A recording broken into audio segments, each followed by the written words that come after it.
Japanese Coast Guard vessel is in the country to take part in a maritime law enforcement drill with its Philippine counterparts. The joint military exercise will be held in Manila Bay. Here's Julius de Samburon with the details.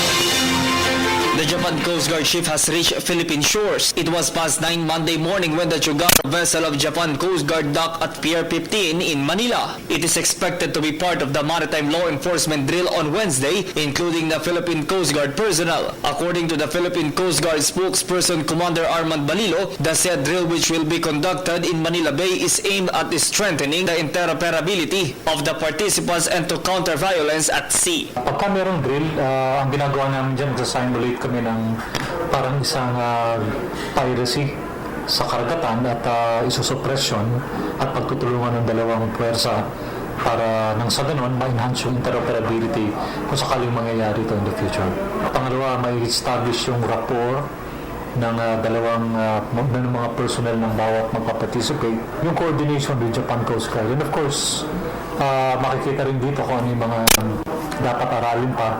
Balilo added that it has been a long time practice between the Philippines and Japan to conduct such drills, including the training on a proper procedure in accosting illegal fishers. The Bureau of Fisheries and Aquatic Resources, or BFAR, has also been a partner in patrolling the open seas. Expected to join as drill observers are the United States of America, Australia, and Malaysia. The Chugaro is a 105-meter patrol vessel from the Hakata base in Japan. Meanwhile, with the pending decision of the International Arbitration Court on the maritime entitlement of the Philippines in the West Philippine Sea, the PCG has this to say. Tayo naman ay nakahanda dun sa pag-uutos sa atin kung ano man magiging result nito.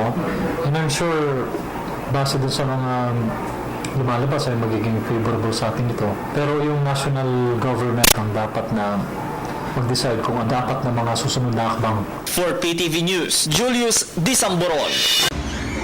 Ako po si Cathy San Gabriel. Subscribe na sa PTV YouTube channel. I-click lang po ang subscribe button.